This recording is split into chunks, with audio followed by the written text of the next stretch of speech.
Réunion Actualité. À la Réunion, sur les enjeux spécifiques aussi qui peuvent exister ici. Et ces intervenants sociaux, ils vont être tout de suite une nouvelle porte d'entrée pour les femmes. C'est-à-dire, une fois le dépôt de plainte, on va leur proposer qu'elles soient immédiatement suivies, accompagnées par un intervenant social qui va pouvoir, lui, parce que c'est pas le travail d'un policier ou d'un gendarme, apprécier leur situation familiale, leur situation professionnelle, leur situation économique. Ensuite, comme elles ont déposé plainte, on a maintenant créé une aide universelle d'urgence. Donc elles n'ont plus qu'à envoyer un mail, envoyer un courrier, appeler la CAF, et elles ont immédiatement, en moins de 3 jours en moyenne au niveau national, et c'est pareil à La Réunion, une aide universelle d'urgence qui est payée immédiatement, en une fois, et qui leur permet de faire face au premier jour. Elle est de combien cette aide? Alors c'est une moyenne que je peux vous donner pour La Réunion. Oui, voilà. À La Réunion, c'est 924 €. Et c'est versé en moins de 3 jours. Ça dépend du nombre d'enfants que vous avez à charge, notamment. Ça dépend de vos revenus. Mais en moyenne, c'est ça. Et ça, c'est la nouveauté, l'une des nouveautés de ce PAC Nouveau Départ. Ça, c'est l'aide universelle d'urgence. Ça vient d'être mis en place. Ça fait à peine quelques mois. Et ça, c'est nouveau. Et là encore, c'est un engagement substantiel de l'État. Et il y aura autant d'aide universelle d'urgence qu'il y a de femmes qui ont porté plainte et qui ont besoin de cet accompagnement. Donc là encore, ça n'existait pas il y a quelques années. Il n'y avait pas de formation des gendarmes et des policiers. C'est déployé. Il n'y avait pas d'intervenants sociaux à la gendarmerie et au commissariat. On en a et on l'a considérablement augmenté ici. Il n'y avait pas d'aide universelle d'urgence. Donc il fallait frapper à plein de portes en disant « Ok, concrètement, je fais comment si je dois payer un billet de train, si je dois racheter en urgence des vêtements pour moi, pour mes enfants ?» Parce que quand une femme se sauve, elle part quand elle peut, comme elle peut. Parfois, elle part avec rien du tout, même pas un téléphone portable, même pas ses papiers d'identité. Donc c'est tout ça qu'on est en train de mettre en place pour accompagner les femmes. Maison des femmes aussi que j'ai pu inaugurer. Je vous disais, il y en aura 4 à La Réunion. Là, c'est l'accompagnement en matière de santé en particulier. Vous parlez de mesures concrètes, Madame Berger. J'ai une question concrète à vous poser. Hier, il y a une femme qui nous a appelé à l'antenne pour nous demander de l'aide parce qu'elle est sans abri, sans toit. Elle n'avait aucun endroit où aller dormir. Et quand elle a sollicité le 115, ils lui ont répondu qu'il n'y avait pas de place pour elle. Ils sont complètement saturés. Ils lui ont suggéré d'aller entamer des démarches auprès de sa mairie, auprès de bailleurs sociaux, mais ce sont des démarches qui prennent du temps. Et en attendant, elle est dans la rue. Et là aussi, il y a de l'inégalité, puisque être une femme dans la rue, on le sait, c'est encore plus compliqué qu'être un homme dans la rue. Le 115 est donc malheureusement saturé. Qu'est-ce que vous lui aurez répondu, vous, à cette femme? Je sais que le 115 est saturé. Je ne peux pas mentir. Il faut être absolument lucide. Je sais qu'on a une situation sur la question du logement partout en France et notamment à La Réunion qui est extrêmement tendue. Il y a 800 places d'hébergement d'urgence à La Réunion. 800 places et l'objectif est d'augmenter évidemment ce nombre de places. C'est la discussion aussi qu'on a eue avec les maires que j'ai pu réunir, comme je le fais dans chaque département, pour essayer de voir et d'identifier est-ce qu'on a des bâtiments qui aujourd'hui sont inoccupés et qui pourraient être transformés en logement, notamment pour du logement d'urgence pour des femmes victimes de violences, parce que l'objectif, c'est qu'il reste systématiquement des places qui puissent être disponibles, parce que c'est évidemment à toute heure du jour, de la nuit, la semaine ou le week-end que ça peut survenir. Donc oui, je sais qu'on a un effort à faire supplémentaire en général dans notre pays et singulièrement ici à La Réunion. Et en parlant de singularité réunionnaise, comment est-ce que vous expliquez que ces violences soient plus importantes à La Réunion ? Est-ce que c'est dû à un manque de ressources, de soutien, de prévention? Qu'est-ce qui explique cela? C'est très difficile de répondre à cette question. Est-ce que c'est plus de violence ou est-ce que c'est aussi plus de femmes qui aujourd'hui vont en police, vont en gendarmerie pour porter plainte? Il y a peut-être, sans doute d'ailleurs, un peu des deux, c'est-à-dire plus de femmes qui aujourd'hui se disent que c'est absolument intolérable et inacceptable, c'est-à-dire qu'aujourd'hui, on n'accepte plus parce qu'on ne doit jamais accepter la première gifle, la première claque, le premier coup qui nous est infligé et qui sentent qu'elles seront respectées, que leur parole sera respectée si elles portent plainte. Ça n'était sans doute pas le cas il y a quelques années. Donc ça, c'est une explication, sans doute pas la seule. Il y a aussi le phénomène de l'alcool. Là aussi, c'est un tabou, mais je pense que c'est un tabou qu'il faut briser. Oui, qui est connu ici, à La Réunion. À La Réunion, 90% des faits de violence conjugale ou intrafamiliale sont liés à l'alcool. C'est beaucoup plus important que ce qu'on a dans l'Hexagone, ce qui pose évidemment des questions spécifiques. Je sais qu'il y a un débat important qui existe sur la question de la taxation de l'alcool, notamment ici et en général dans nos outre-mer, puisqu'on a des taxations qui sont différentes entre l'outre-mer et l'Hexagone. Moi, je pense qu'il ne faut pas avoir de tabou en la matière, parce que c'est sûr que si vous achetez un litre de rhum à 4 € et que ça coûte finalement moins cher que d'acheter un soda, du lait ou même de l'eau, il y a peut-être quand même une question qui doit se poser.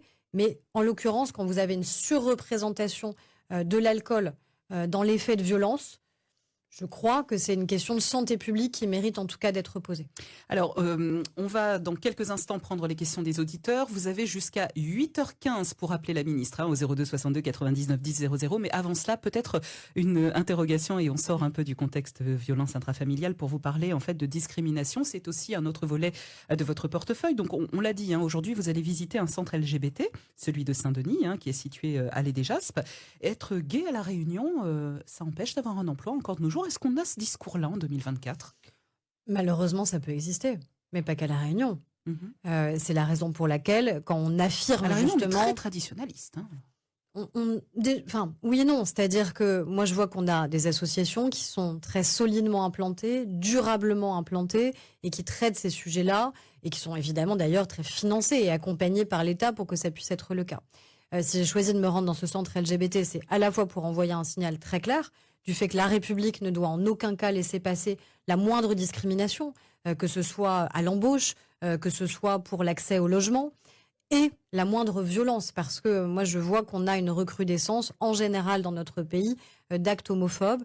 L'utilisation aussi, je tiens à le redire ici, parce que c'est un enjeu de prévention, de certains sites prétendument de rencontres. Je pense à Coco en particulier, qui en fait n'est pas un site de rencontre, qui est un site où aujourd'hui des hommes se font prendre en guet-apens, c'est-à-dire qu'on va leur donner des faux rendez-vous, on va les attendre en bande, et on va les molester, les frapper, les violenter parce qu'ils sont gays.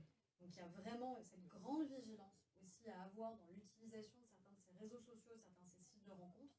Donc, encore une fois, il n'y a aucune raison que parce que on appartient à la communauté LGBT, on a le droit d'être qui on est, on a le droit d'avoir l'orientation sexuelle qui est la nôtre, on ne choisit pas son orientation sexuelle, c'est quand même très important de le rappeler, et donc on doit pouvoir tout simplement vivre librement. C'est un petit peu le discours que vous tiendrez aux élèves du lycée Sarda-Garriga, que vous voyez tout à l'heure, là, à 9h ? On va parler de tous les préjugés. Alors, les préjugés, il y en a beaucoup. C'est quoi les préjugés, alors ? Les préjugés, c'est ce qui persiste parfois malgré nous. C'est des idées préconçues qu'on a à l'égard des autres, parce que parfois on ne les connaît pas, ou parce qu'on ne connaît pas telle ou telle catégorie, tel ou tel sujet. Donc, c'est des préjugés à l'encontre des personnes LGBT. Ça peut être des préjugés racistes, antisémites, des préjugés sexistes aussi. Et si tous ces préjugés, encore une fois, sont encore là en 2024, c'est bien qu'encore une fois, ils sont parfois tellement ancrés en nous qu'on a du mal à s'en débarrasser ou qu'on n'est même plus conscient qu'on les a. Je vous donne un exemple sur la question des préjugés qui sont un peu sexistes et qui se veulent bienveillants. Ceux qui disent, vous voyez, les femmes, les pauvres, elles sont à la fois exceptionnelles, elles ont 2 journées en une parce qu'elles ont leur vie professionnelle et puis elles ont leur charge de la maison. Elles sont femmes de ménage, elles travaillent en même temps. En fait, non, elles ne sont pas exceptionnelles. Ça ne devrait pas être comme ça. Ça devrait être partagé en vérité. Elles devraient avoir leur vie professionnelle, si elles le souhaitent évidemment. Et puis en fait, leur charge familiale, c'est pas que leur charge à elles. C'est la charge de la famille, donc de toute la famille. Et donc ça se veut bienveillant pour mettre en valeur les femmes et tout ce qu'on serait capable de faire. Et puis surtout garder le système en place. Mais à la fin, ça concourt à ça. Ça concourt au fait que rien ne change. Donc ça, c'est une forme aussi de préjugés, de préjugés sur les métiers, en disant qu'il y aurait certaines filières ou certains métiers qui seraient plus pour les femmes ou plus pour des hommes. Mais à la fin, ça enferme nos petites filles, comme ça enferme d'ailleurs nos petits garçons, dans des représentations, comme si en fait on avait des destins tout tracés dès la naissance, parce qu'on serait un homme ou une femme, une petite fille ou un petit garçon.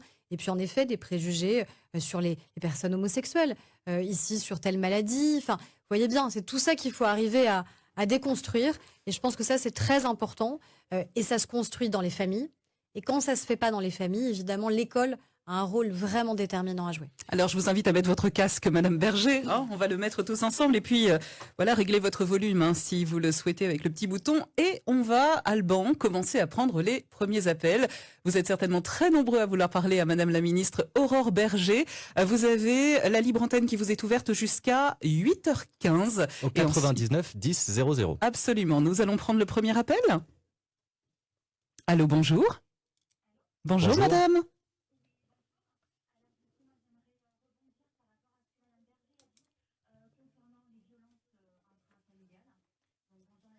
Bonjour.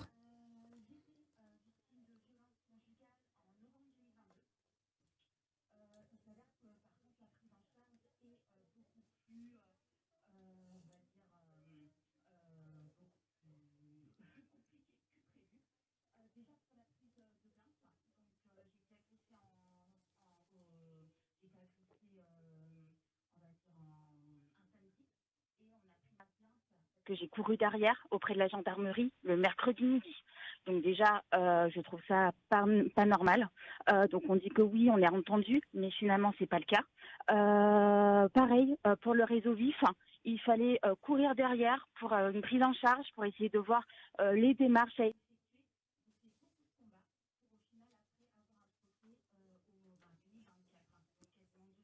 Qu'est-ce qu'on vous avait dit, madame, entre le samedi, qui était le jour de votre agression, et le mercredi? Comment, en fait, est-ce que les forces de l'ordre, déjà c'était police, gendarmerie? C'était la gendarmerie. La gendarmerie, et qu'est-ce qu'on vous a dit pour expliquer ce délai de 5 jours quand même entre le moment des faits et la plainte? Alors qu'on n'avait pas le temps de me recevoir. Qu'on n'avait pas le temps de vous recevoir. Madame, merci. Madame Berger va vous répondre. Alors, vous avez la parole, madame la ministre. Oui, mais merci infiniment pour votre témoignage. Ça montre en effet là un dysfonctionnement grave. Parce qu'à partir du moment où une femme vient en police et en gendarmerie, avec courage, comme je l'ai rappelé, c'est un droit absolu d'ailleurs, un droit pour tout individu. À partir du moment où on veut porter plainte, en aucun cas on doit nous décourager à l'idée de porter plainte, et cette plainte doit être enregistrée immédiatement, et d'autant plus en urgence évidemment, quand on a une femme qui est victime de violence. On a des choses qui ont progressé depuis 2022, je pense notamment à un outil qui est extrêmement utile, c'est un peu technique, ça s'appelle l'ordonnance de protection.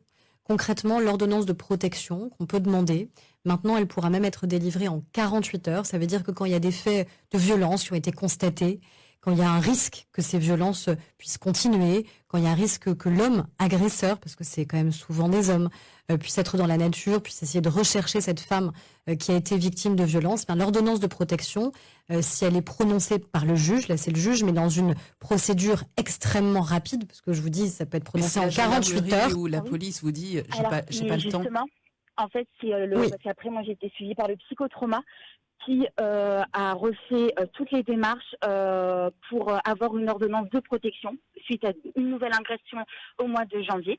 Mais vous voyez, ça fait quand même un délai de 2 mois qui se sont écoulés. C'est pour ça qu'on réduit.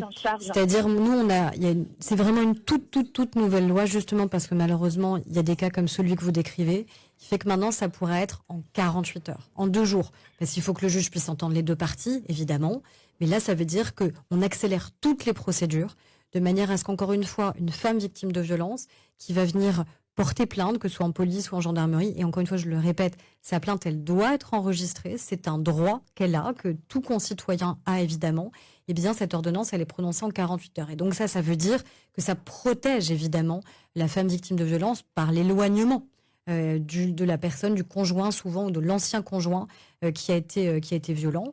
Et je vous le dis maintenant, cette nouvelle aide qui existe et qui permet aux femmes victimes de violence, dès qu'elles ont tout simplement un récépissé de dépôt de plainte, de voir venir les choses, de pouvoir en tout cas avoir, j'allais dire, un petit pécule qui fait que, encore une, pour des femmes qui parfois n'ont plus du tout d'autonomie financière, plus du tout d'autonomie économique, de faire face quand même aux premières dépenses, parce que sinon il faut demander de l'aide à ici une association, ici la famille, ici des amis, et on peut pas toujours demander de l'aide.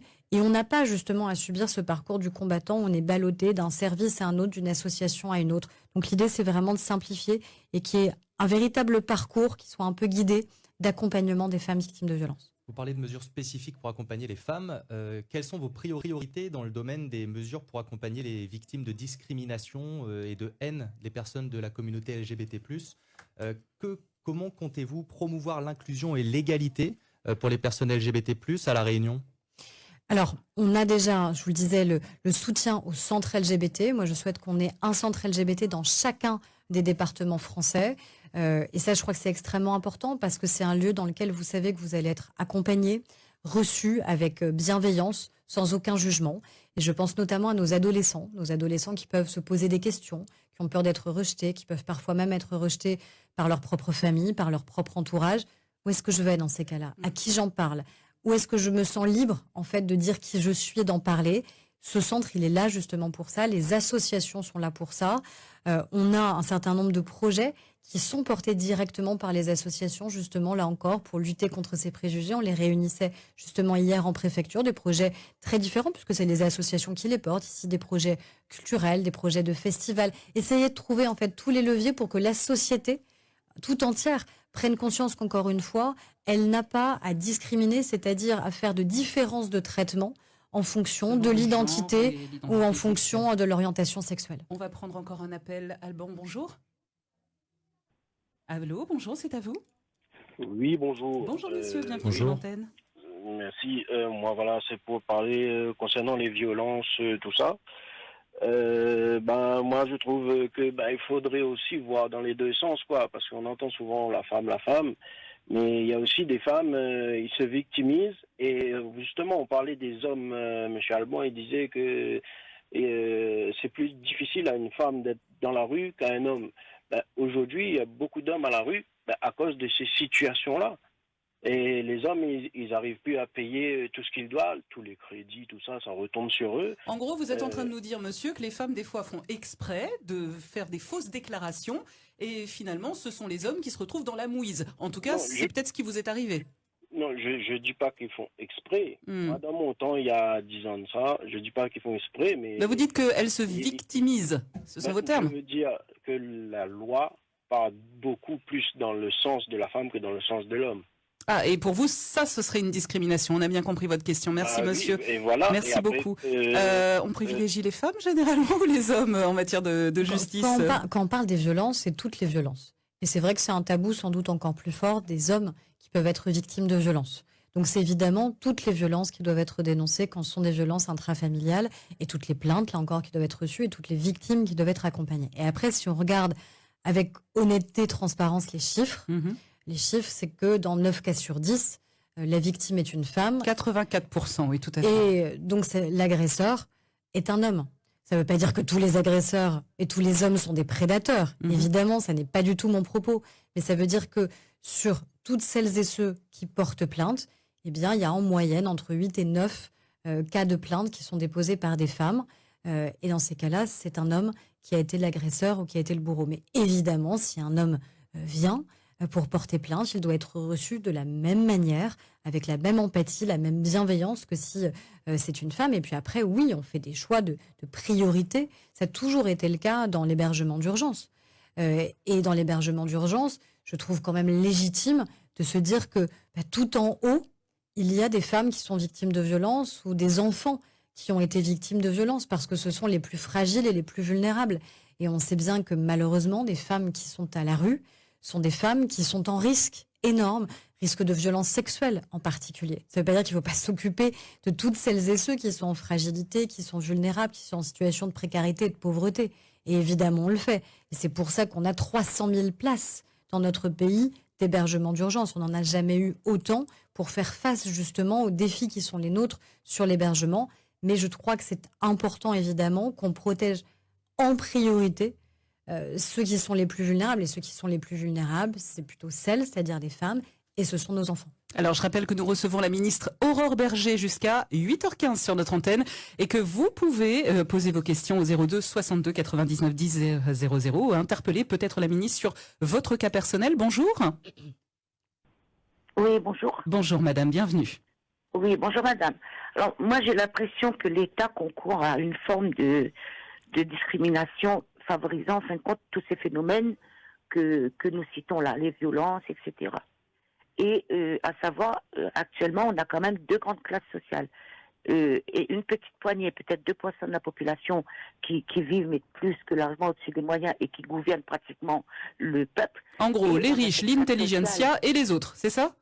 Et on a cette petite classe sociale qui arrive à peine, en fait, à se nourrir, à se vêtir, à se loger. Donc, ce qui est primordial. Est-ce qu'en créant un revenu universel, je ne dis pas que ça réglerait tout, mais au moins ça arrangerait au moins certaines situations. Les gens voleraient moins, les gens, je sais pas, ça aiderait à la population à mieux s'insérer et probablement plutôt qu'à chaque fois donner des petits bouts, des petites miettes par ici par là et n'aboutir à rien. Merci beaucoup madame pour votre question. Alors là, ce n'est pas vraiment une problématique égalité homme-femme, là c'est l'égalité de la population en général avec finalement un lissage de revenus. Madame Bergé, votre avis là-dessus? À mon avis, c'est que le meilleur moyen justement d'avoir un revenu pérenne et surtout de la dignité, c'est d'abord la question du travail. C'est comment on fait en sorte que celles et ceux qui sont parfois les plus éloignés du monde du travail puissent retourner à l'emploi. C'est ce qu'on fait notamment avec ceux qui sont les allocataires, les bénéficiaires du RSA. Et on voit que ça porte des résultats. notamment ici. C'est-à-dire qu'on a de plus en plus de personnes qui parfois étaient éloignées de l'emploi depuis des années et qui retrouvent un emploi parce qu'ils ont un accompagnement spécifique, parce qu'ils bénéficient de formation. Et encore une fois, le meilleur moyen de sortir durablement de la pauvreté, c'est évidemment d'avoir un travail pérenne, d'avoir un travail qui paye aussi évidemment. Et pour celles et ceux qui sont en difficulté, on le sait bien, il y a justement un État social qui est extrêmement engagé, à la fois sur des allocations qui peuvent être distribuées et qui le sont pour celles et ceux qui sont en inactivité notamment, ceux qui peuvent être frappés par le chômage, par des accidents de la vie. Mais moi, je pense il faut différencier ces deux cas. L'inactivité, c'est un accident de la vie. C'est parce qu'on n'a pas réussi à s'insérer. C'est parce que parfois on a eu des difficultés familiales, parce qu'on a pu vivre des violences. Et donc là, évidemment, il y a cette nécessité d'accompagner vers la formation, de redonner confiance en soi, évidemment. Et puis, le véritable revenu, pour moi, c'est d'abord un revenu du travail. Et c'est là-dessus, évidemment, qu'on doit être tous mobilisés. Un nouvel appel ? On vous écoute. 99 10 00. Bonjour. Allô ? C'est à vous, bonjour. Oui, bonjour. Bonjour monsieur, on vous écoute. Oui, je souhaiterais ne pas être pris de travers dans les propos que je vais dire. Je suis moi-même un père de famille, je suis marié depuis plus de 30 ans. J'aime ma femme. Et vous avez parlé tout à l'heure d'orientation sexuelle, LGTB, etc. Je pense qu'en tant que père, j'ai, me semble-t-il, le droit d'éduquer mes enfants selon les normes qui sont les miennes, quelles qu'elles soient. De plus, vous parlez que la communauté LGTB et les diverses orientations doivent être aussi proposées ou plutôt éduquées dans les classes. Vous faites venir des associations de cela, tout à fait libre à vous de le faire. Pourquoi alors ne faites-vous pas venir des gens qui sont mariés avec une femme depuis des années pour expliquer aussi que le fait d'être marié avec son épouse et de ne pas adhérer d'une certaine manière sans rejeter tout ce qui est orientation, comme vous le dites, ne soit pas pris en compte, ne soit pas alors une orientation. Je pense que moi, lorsque je me suis marié avec ma femme en tant qu'homme, ce n'est pas une orientation, mais c'est quelque chose de tout à fait naturel. Vous parlez d'orientation, vous dites qu'on ne choisit pas sa sexualité, alors qui l'a choisi pour vous, si ce n'est l'éducation que vous avez repris. Et je suis très fier, moi, d'avoir mon épouse depuis plus de 30 ans, et je pense que mes enfants doivent être éduqués par moi, qui suis leur père, surtout que le livret de famille m'en donne le droit. Les parents doivent l'éducation et je ne pense pas qu'il faille que je sois dénigré si je donne une norme en disant que le mariage, pour moi, c'est un homme et une femme. C'est comme ça que je pense, sans dénigrer quiconque, libre à chacun de faire comme il veut. Et pourquoi moi-même, je serais alors mis de côté, dénigré, parce que j'ai d'une certaine manière le choix que j'ai de penser et de dire à mes enfants, voilà ce que je conçois. Monsieur, ça vous débecte, ça vous dégoûte qu'il y ait des associations, en fait, concrètement, qui viennent dans les écoles, dans les collèges, dans les lycées, pour faire finalement l'apologie de la liberté, finalement, de la sexualité? Alors, excusez-moi, madame, vous employez deux mots que je n'ai pas employés. Je sais bien, c'est pour ça que je vous pousse je vous pousse volontairement, monsieur. Alors, vous posez volontairement. Ça me dégoûte pas, madame. Moi, j'ai des amis, je côtoie des gens, je ne vous dirai pas qui je suis au niveau de mon travail. Je côtoie des tas de gens qui ont toutes sortes d'orientations, comme vous dites, et ça ne me dégoûte pas. Au contraire, moi, vous savez, j'ai appris... Mais vous, votre fils, vous préféreriez qu'il soit marié avec une femme ou votre fille avec un homme? Ma conviction, c'est un homme et une femme. Après, ça, c'est naturel. C'est pas une orientation, c'est naturel. La nature a cette tendance mixte, madame. Après, pourquoi voulez-vous que je m'oppose à celui qui serait pas comme moi, et pourquoi voulez-vous que l'autre qui n'est pas comme moi s'oppose? Je pense que nous sommes dans une société qui élève les gens contre les autres. Et on prône des choses qui ne devraient pas être prônées. Eh bien, merci monsieur pour votre intervention. Je pense qu'on en a saisi effectivement toute la teneur. Je vous ai vu lever les yeux, madame la ministre. C'est des questions qui sont sensibles et difficiles, évidemment. Mais il n'y a pas de propagande. Il faut retirer ce terme-là de nos esprits à tous. Mais alors pourquoi on Il y ne a fait pas pas- intervenir il y a les pas- personnes mariées, effectivement Il y a comme peut-être le des dit ce personnes, monsieur. il y a sans doute des personnes mariées d'ailleurs qui Mais interviennent. entre les deux sexes. Mais peut-être même, on peut très bien être hétérosexuel et prôner tout simplement la tolérance et le respect et l'égalité. On n'est pas obligé d'être d'ailleurs homosexuel pour le prôner. Donc c'est heureusement d'ailleurs qu'on se sent concerné par les droits des autres sans être soi-même directement concerné. Mais ce que dit monsieur, c'est qu'il a l'impression qu'il y a une forme de propagande qui existerait. Il n'y a pas de propagande. Il n'y a personne qui va dans les écoles en disant « il faut que vos enfants demain deviennent gays, bi ou trans ». Personne ne dit ça. Personne ne dit ça. Je On connais dit pas juste à une- un petit garçon, en fait, si tu veux porter une robe, tu as le droit. je connais pas une seule association en fait qui dise ça. Moi, les associations que je connais, celles qui interviennent au collège d'ailleurs, parce que c'est à partir du collège que ces associations interviennent, elles disent quoi? Elles disent en effet, on ne choisit pas son orientation sexuelle et donc on est libre d'avoir l'orientation sexuelle qui est la nôtre. On ne choisit pas par qui on est attiré, on ne choisit pas qui on tombe amoureux. Et ça peut être un homme avec un homme avec une femme et inversement. Et c'est uniquement ça qu'on prône. On prône l'égalité des droits et on prône le respect. Parce que c'est ça notre République. C'est que quelle que soit justement notre identité, quelle que soit notre orientation, quel que soit notre sexe, on ait les mêmes droits, Et la question on de ait la le même nature. respect. Et On la ait le question même de la respect. nature évoquée par ce monsieur. C'est là où je suis pas d'accord évidemment avec ce que ce monsieur a dit. Un homme, une femme, c'est la nature. Parce que ça ne fonctionne pas comme ça. Parce qu'encore une fois, personne ne choisit son orientation sexuelle. Et c'est justement parfois encore tellement difficile d'ailleurs d'être LGBT dans notre société que je pense que beaucoup auraient sans doute préféré avoir une autre orientation au départ. Parce que ça aurait été plus simple pour eux dans leur vie. C'est plus facile, vous pensez, de ne pas s'assumer? Non, c'est pas ce que je dis. Ne déformez pas mes propos. C'est pas du tout ce que je dis. Je dis juste que certains ont vécu justement des discriminations, ont vécu des difficultés, ont vécu du manque de respect. Et donc, ils n'ont pas choisi de vivre ça. C'est juste l'orientation qui est la leur, c'est juste l'identité qui est la leur et qui doit se respecter. Donc, je le dis aux parents, il n'y a aucune propagande qui soit faite à l'école. Il y a à partir du collège et du lycée des intervenants qui viennent, qui sont vérifiés par l'État. Personne n'intervient comme ça à l'école sans être vérifié, qui interviennent au collège, au lycée, pour parler d'égalité entre les sexes, entre les garçons et les filles, pour parler de respect, le respect de l'orientation de l'autre, de lutte contre toutes les formes de discrimination, y compris liées à l'origine, la question du racisme, la question de l'antisémitisme. Donc c'est uniquement ça qui est fait. Et dans les plus petites classes, ce qu'on fait à l'école, c'est d'abord la question du respect de l'autre, la question de l'intégrité du corps, rappeler à des petites filles et à des petits garçons que personne n'a le droit de leur faire du mal, que personne n'a le droit de les toucher, que personne n'a le droit de les regarder s'ils ne sont pas d'accord. Et ça, je crois que c'est essentiel pour combattre aussi un autre fléau qui est celui des violences sexuelles. Et ça, il faut que ça puisse être dit depuis le plus jeune âge, que nos enfants l'entendent, qu'ils se sentent libres si jamais quelqu'un, justement, tente de leur faire du mal, eh bien de tout de suite le dire, de tout de suite le signaler. Donc ça, c'est ce qu'on fait, c'est ce travail qui est fait dans les petites classes. Et puis plus tard, quand nos enfants ils sont plus en âge de comprendre, collège, lycée, là il y a d'autres sujets qui viennent, notamment sur la question de l'orientation sexuelle. Et encore une fois, c'est pas de la propagande. Voilà, ça, je pense qu'on l'a compris. Encore une fois, mais je pense que c'est très important de le redire parce qu'il y a répéter. beaucoup de gens qui veulent faire croire ça aux parents et qui veulent inquiéter les parents en disant on va mettre dans la tête de vos enfants de la propagande. Non, on vient juste mettre dans la tête de nos enfants la culture du respect et de l'égalité. C'est pas la même chose. Alors, on a le temps encore pour 2 ou 3 appels en allant assez vite. Bonjour, c'est à vous. Oui, bonjour. Bonjour, madame.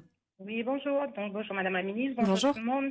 Madame Fontaine de l'association Femmes des Hauts, Femmes d'Outre-mer. J'ai eu l'occasion de discuter déjà avec madame la ministre, mais j'avais d'autres questions. Donc, ma première question, c'est en termes d'association, on remarque que depuis 10 ans, tout a évolué et on travaille beaucoup mieux. Simplement, on se rend compte que comme la parole s'est libérée, donc on a beaucoup plus en plus de prise en charge des victimes, hommes ou femmes. On nous demande beaucoup plus de travail, on se professionnalise, on s'améliore. Nos subventions... Voilà, on va parler d'argent. Oui. Ah bah oui, bah c'est le nerf de la guerre, on a bien compris. Alors, allez-y. Nos subventions n'ont quasi pas évolué depuis 10 ans, alors que notre charge de travail a évolué. Je suis dans cette structure depuis 10 ans. J'ai un contrat aidé.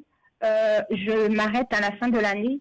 Donc, si on se professionnalise, si on s'améliore, si nous, en tant que personne, on se forme et je suis formée, pourquoi ne pas garder tous ces emplois?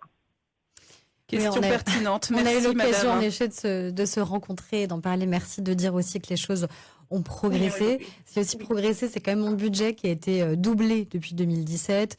Je pense aussi au budget du 3919. Comme ça, c'est l'occasion aussi de rappeler ce numéro essentiel, 3919, qui est le numéro que les femmes victimes de violences ou aussi les témoins, les entourages peuvent appeler en cas de doute, 3919. Les moyens, là aussi, ont été doublés.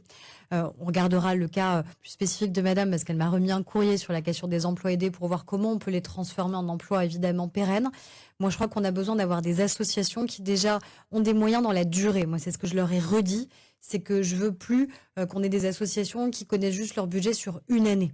Moi, j'ai demandé à nos administrations de faire en sorte qu'elles aient des budgets pluriannuels, idéalement sur 3 ans, parce que ça permet de se projeter, ça permet de recruter justement des salariés, parce que si chaque année vous doutez, vous dites est-ce que l'année prochaine j'aurai encore assez de budget? Évidemment, vous êtes en permanence en risque, en insécurité. Donc ça, c'est une première réponse, c'est qu'enfin, on ait de la visibilité sur les moyens qu'on a, au moins sur 3 ans, parce que je crois que ça, c'est vraiment important. Et puis après, on évalue. Évidemment, le travail qui est fait, c'est de l'argent public, donc c'est important d'évaluer. C'est vrai aussi qu'il y a plus de moyens, une nécessité d'avoir plus de moyens, parce qu'on a de plus en plus de demandes, de sollicitations. Ce qui est une bonne chose. Oui, c'est la libération de la parole, c'est le fait que les femmes se sentent libres enfin de dire ce qu'elles ont pu vivre, mais ça veut dire aussi que ça fait plus de travail pour la société. Non, il n'y a pas de moyens, les moyens ont été doublés depuis 2017, donc ça veut dire un effort qui est quand même très, très conséquent et qui va continuer à augmenter. Nous allons prendre encore un appel. Bonjour. Allô, c'est à vous. On vous écoute. Oui, bonjour. Allô? Bonjour madame. Oui, bonjour, l'association EPA, je suis Madame Yongpeng, présidente de l'association Écoute-moi, protège-moi, aide-moi. Bonjour Madame la Ministre. Bonjour. Et je suis très heureuse de partager avec vous parce que j'ai pas eu cet honneur hier en préfecture. Donc l'association EPA va rentrer dans le pacte Nouveau Départ. On va être référent, donc stratégique et opérationnel, donc de référent. Donc au niveau du pacte Nouveau Départ, je tenais à saluer cette initiative. Je tiens à saluer aussi parce qu'on est dans la protection des enfants, donc la défense des droits et des intérêts des enfants. Donc là, cette initiative aussi de l'État avec cette loi de considérer l'enfant maintenant désormais victime quand il est témoin de violences conjugales. Mais quelle avancée, merci et bravo. Ce qui nous permet d'élargir, nos statuts, c'est ce qu'on a fait sur les violences intrafamiliales, c'est-à-dire également les violences conjugales, puisque on parle bien sûr de l'enfant, tout part de l'enfant.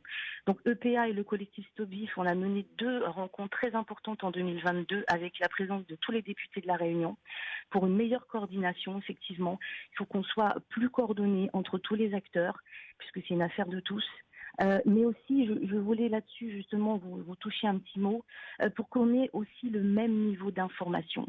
Ça, je pense que c'est important et pour qu'on puisse agir et parler d'une même voix en tous les cas quand nous on a à défendre nos familles et nos enfants victimes, mais aussi une meilleure formation. C'est-à-dire qu'en fait, on s'aperçoit sur le terrain que les professionnels ne sont pas formés. Par exemple, là, sur le harcèlement scolaire, puisqu'on a 2 pages ici à La Réunion, le MeToo Inceste 974 et le MeToo Harcèlement scolaire 974, on agit sur toutes les thématiques. C'est un sacré phénomène, ça, madame, le harcèlement. On en a de plus en plus. C'est un fléau. Et de plus en plus, là, on s'aperçoit que la parole se libère là aussi également sur les violences des adultes envers les enfants. Et posez votre question, ma chère madame, parce que la ministre doit être libérée dans exactement 1 minute 30. Oui, je vais être très très rapide. Je voulais juste savoir, est-ce qu'il y a possibilité d'avoir effectivement une meilleure information, c'est-à-dire à tous les niveaux, surtout une meilleure formation, donc des moyens sur la formation des professionnels, des équipes éducatives. Donc je sais que là, on va démarrer des formations des personnels communaux. Donc voilà pourquoi je vous appelle, Madame la Ministre. Est-ce que vous avez prévu beaucoup plus de moyens, là aussi, également dans la justice? Merci beaucoup. Merci à vous. Merci à vous. 2 choses. 1, vous avez rappelé une loi essentielle et c'était finalement assez récent. Les enfants qui ont assisté, qui ont entendu, qui ont vu leur mère être victime de violences sont enfin reconnus comme des co-victimes. C'est pas parce qu'ils n'ont pas eux-mêmes subi des coups, qu'en vérité, ils n'en ont pas aussi ça traumatise. reçu. Et ça Bien traumatise, sûr. et c'est essentiel, et c'est une loi récente, et je crois qu'elle était déterminante pour mieux protéger nos enfants, et pour faire prendre conscience, encore une fois, à la société, que les violences conjugales, les violences intrafamiliales, c'est pas une affaire privée. C'est l'affaire de toute la société. C'est nous, en tant que collègues, en tant qu'amis, en tant que voisins, où on a tous un rôle et une responsabilité à jouer. Et en cas de doute, je vous le disais, le 3919, des témoins peuvent aussi appeler quand ils ne savent pas concrètement ce qu'ils peuvent faire d'une information, de ce qu'ils ont entendu. Mais ils peuvent agir, évidemment, police et gendarmerie, qui peuvent intervenir si vous savez qu'il y a quelque chose de grave qui est en train de se passer. Ensuite, sur la question, en effet, de la formation, oui, évidemment, on doit avoir des associations qui continuent à se professionnaliser. Pour ça, il faut à la fois leur donner de la visibilité sur les moyens, évidemment, pour qu'ils aient des salariés. Je crois que c'est très important parce que tout ne peut jamais reposer sur du bénévolat. On a besoin aussi de salariés, de stabilité dans les associations et formation, notamment sur de nouveaux phénomènes. Phénomènes en ligne, en particulier. On a parlé du harcèlement. Le harcèlement aujourd'hui, c'est pas forcément du harcèlement physique Dans immédiat. la cour de l'école, ça peut se faire aussi sur les toiles. Et ce qui fait que nous, dans nos générations, ça s'arrêtait à la porte de l'école. Et aujourd'hui, ça ne s'arrête plus du tout, justement parce que ça continue. Donc, c'est la nécessité de cette formation. Donc, oui, évidemment, elle est prévue. Et dans le cadre du pacte Nouveau Départ que vous avez mentionné, que vous avez salué, il y aura justement cette coordination, cette formation de l'ensemble des partenaires. L'objectif du pacte, c'est aussi ça. C'est aussi qu'on ait tout un réseau qui se mette en place, département par département, de gens qui vont détecter, déceler, prévenir, accompagner, notamment tous ces partenaires associatifs que je salue pour leur engagement, parce qu'ils remplissent des missions qui sont absolument essentielles. C'est pour ça qu'ils sont soutenus évidemment par l'État, mais ce sont d'abord des gens engagés, sincères et qui font un travail absolument déterminant sur le terrain. Merci Madame la Ministre. Je sais qu'on Merci court à vous. après le temps. Je me permets de vous poser très rapidement une dernière question. Vous pouvez être très succincte. Il y a un milieu dans lequel les hommes, les femmes, les transsexuels se retrouvent sur un pied d'égalité. C'est un milieu compétitif qui s'appelle l'e-sport, les compétitions de jeux vidéo. Il y a des professionnels maintenant de toute orientation qui se retrouvent dans la même communauté. C'est pas encore parfait, mais on est virtuellement sur un pied d'égalité absolument parfait, voire idéal. Quel est le regard que vous portez sur ce secteur? Est-ce que pour vous, il peut être un levier pour promouvoir l'égalité homme-femme et aider aussi dans la lutte contre les discriminations? Déjà, c'est un secteur d'excellence pour la France. C'est un secteur qui doit faire la fierté de notre pays. Les compétitions d'e-sport, ça ne doit pas du tout prêter à sourire ou à ricaner. C'est des vraies compétitions. Bien sûr. Et c'est un vrai secteur aussi d'avenir dans lequel la France excelle. Et c'est vrai, vous l'avez dit, ça peut concourir justement à lutter contre les discriminations, à créer de l'inclusion, à créer de la cohésion. Justement parce que là, on est tous sur la même ligne de départ. Après, il y a des talents qui s'expriment, c'est différent, mais on est tous sur la même ligne de départ, pour le coup, quel que soit notre sexe, notre identité, notre orientation. Et ça, je crois que c'est aussi un bon levier pour montrer justement que cette cohésion, elle est possible. C'est bon à entendre. Madame Berger, merci à beaucoup d'être venue dans les studios de Freedom. Je rappelle que vous êtes la ministre déléguée à l'égalité entre les femmes et les hommes et de la lutte contre la discrimination. Aujourd'hui, c'est donc votre dernier jour de visite avec 2 rendez-vous au programme, on le rappelle, des échanges avec les élèves du lycée Sarda Garriga sur la lutte contre les préjugés et cet après-midi, la visite du centre LGBT+, et échanges avec les associations. O-News Radio sur outremernews.fr.